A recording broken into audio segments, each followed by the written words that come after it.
Selamat pagi Bapak Ibu, saudaraku yang dikasihi oleh Tuhan. Senang kita bersama-sama kembali untuk berdoa.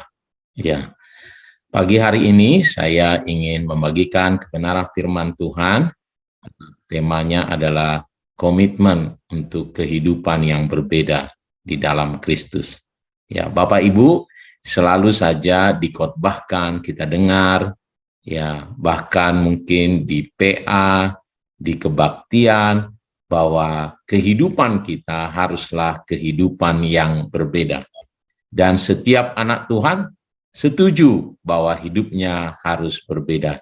Namun, ya, selalu saja masih banyak kehidupan anak-anak Tuhan itu tidak terlalu berbeda.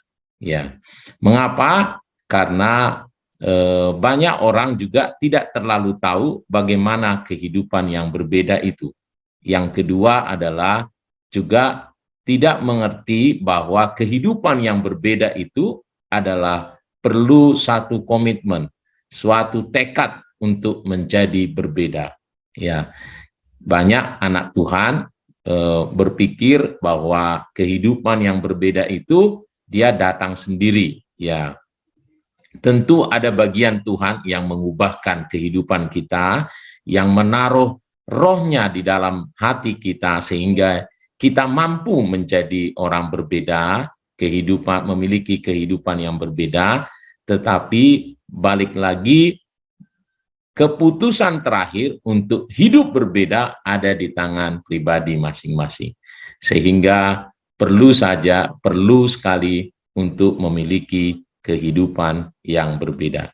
Nah, mari Bapak Ibu, saya mau bagikan kebenaran firman Tuhan ini, ya, memiliki kehidupan yang berbeda, ya. Jadi judulnya adalah komitmen untuk kehidupan yang berbeda. Ya, juga bisa juga menjadi bagaimana nih gaya hidup orang Kristen di akhir zaman, ya. Nah, 1 Petrus 4 ayat 7 sampai 11. Nah, LAI membuat judul perikopnya adalah hidup orang Kristen. Ya, jadi kehidupan orang Kristen itu begini, gitu kira-kira ya. 1 Petrus 4 ayat 7 dimulai ayat 7 sampai 11. Kesudahan segala sesuatu sudah dekat. Karena itu, kuasailah dirimu dan jadilah tenang supaya kamu dapat berdoa. Tetapi yang terutama, kasihilah sungguh-sungguh seorang akan yang lain, sebab kasih menutupi banyak sekali dosa. Berilah tumpangan seorang akan yang lain dengan tidak bersungut-sungut. Layanilah seorang akan yang lain sesuai dengan karunia yang telah diperoleh tiap-tiap orang sebagai pengurus yang baik dari kasih karunia Allah. Jika ada orang yang berbicara, baiklah ia berbicara sebagai orang yang menyampaikan firman Allah. Jika ada orang yang melayani, baiklah ia melakukannya dengan kekuatan yang dianugerahkan Allah, supaya Allah dimuliakan dalam segala sesuatu, karena Yesus Kristus ialah yang empunya kemuliaan dan kuasa sampai selama-lamanya. Amin. Ya, Bapak Ibu, saudaraku yang dikasihi oleh Tuhan, ya, ayat ini ya ini berbicara mengenai bagaimana kehidupan orang Kristen. Ya, saya buat ada bold ya untuk melihat bahwa semua ini harus dilakukan betul-betul dengan sungguh-sungguh, ya, sehingga saya katakan harus dengan komitmen. Dan kata yang perikop ini dimulai dengan betul-betul dikatakan, karena itu kuasailah dirimu dan jadilah tenang. Tujuannya adalah supaya kamu dapat berdoa. Berarti komitmen yang pertama adalah berdoa setiap hari. Kita harus berdoa dan ini butuh komitmen. sampai dikatakan kuasai dirimu. Ya, kita harus bisa menguasai diri kita supaya kita bisa berdoa, menguasai ya cara tidur kita, menguasai kegiatan kita, menguasai segala sesuatu supaya kita dapat berdoa. Nah, yang banyak salah anak Tuhan adalah dia tidak punya komitmen, dia mungkin menyediakan waktu untuk berdoa kalau sempat, sesempatnya, kalau tidak ngantuk, kalau tidak, dan banyak alasannya ya. Mari kita memiliki komitmen, karena demikianlah kehidupan anak Tuhan. Yang Tuhan mau kita memiliki ketetapan hati untuk berdoa, seperti juga doa pagi hari ini. Ya, ini adalah kehidupan orang Kristen di akhir zaman ini. Karena kenapa saya pakai di akhir zaman? Karena dimulai dengan kata-kata kesudahan segala sesuatu sudah dekat. Ya, jadi penting sekali. Yang kedua dikatakan tadi, ya, ini disampaikan adalah tetapi yang terutama, ini penting sekali katanya, kasihilah sungguh-sungguh.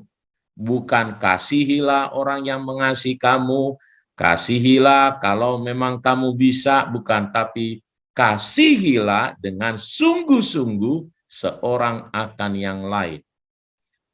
Itu sebabnya kata kasih bukan perasaan tetapi perintah.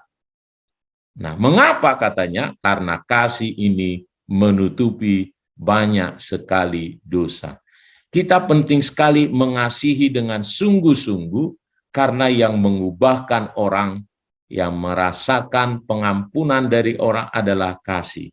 Ya, bagaimana banyak orang ya tidak suka orang-orang berdosa, tidak suka orang-orang melanggar perintah Allah, melakukan sesuatu yang tidak benar. Banyak orang-orang tua tidak melihat anak-anaknya sukar sekali, mereka berbalik dari jalan-jalannya yang jahat, tetapi banyakkan melakukan hanya nasihat saja, tentu baik nasihat, tetapi yang sungguh-sungguh katanya mengubahkan mereka, menutupi banyak dosa itu adalah kasih. Kasih yang sungguh-sungguh. Ya, mari kita mengasihi dengan sungguh-sungguh, ya, seorang akan yang lain. Yang ketiga, komitmen yang ketiga adalah memberikan tumpangan kepada yang lain dengan tidak bersungut-sungut. Memberikan tumpangan ini dulu karena di zaman Alkitab kita ini ditulis, transportasi belum terlalu baik, sehingga banyak orang hanya berjalan kaki kalau bepergian, dan dia membutuhkan penginapan, karena penginapan pertama masih jarang, dan yang kedua mahal, sehingga akan melayani orang-orang itu adalah dengan cara mau bersedia menyediakan tumpangan bagi yang lain. Ya, tentu kalau sekarang kita harus buat menjadi konteksnya adalah suka memberi bantuan pada orang lain. Ya, suka memberi bantuan pada yang lain yang membutuhkan. Itu mungkin yang lebih tepat untuk zaman sekarang ini. Ya, tentu memberi tumpangan juga masih relevan untuk kita bersedia rumah kita dipakai untuk berbagai kegiatan.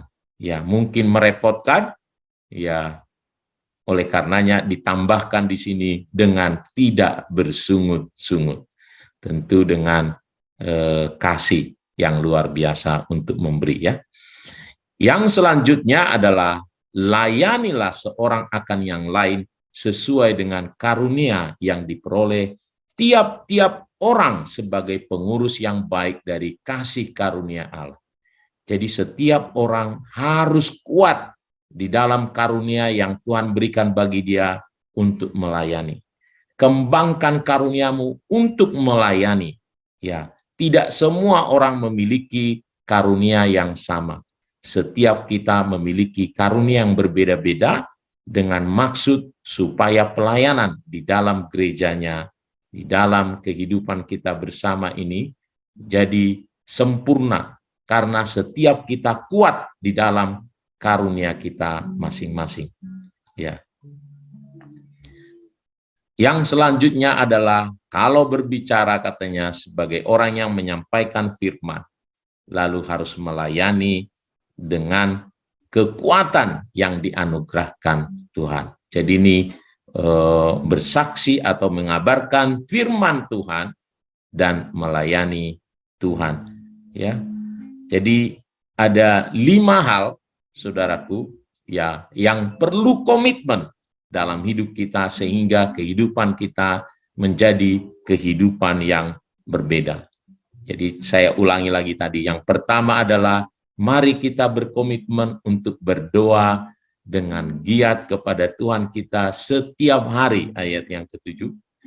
Harus saling mengasihi dengan sungguh-sungguh, ya, kasihnya dari hati, ya, ayat yang ke-8. Harus mau memberi tumpangan, bersikap ramah, tidak bersungut-sungut terhadap mereka yang membutuhkan bantuan. Yang keempat, harus melayani sesama orang percaya dengan menggunakan karunia rohani yang diberikan Roh Kudus. Ya. Bahkan ditegaskan tadi sebagai pengurus yang baik dari kasih karunia Allah. Ya, karena itu adalah pemberian Allah, kita harus jaga, kita kembangkan sedemikian rupa, kita gunakan. Dan yang terakhir adalah bersaksi tentang Kristus, karena mulut kita harus dipakai untuk berbicara mengenai firman Tuhan dan melayani Allah dengan kuasa dari Roh Kudus. Mari Bapak Ibu, lakukan bagian kita, berkomitmen untuk melakukan semua ini, karena inilah kehidupan orang Kristen. Berdoa, mengasihi, memberi tumpangan, memberi bantuan, melayani orang, dan bersaksi. Ya, biarlah renungan kita pagi hari ini betul-betul menjadi komitmen kita, sehingga kehidupan kita betul-betul menjadi kehidupan yang berbeda, dan Tuhan dipermuliakan. Tuhan dinyatakan melalui hidup kita. Tuhan Yesus memberkati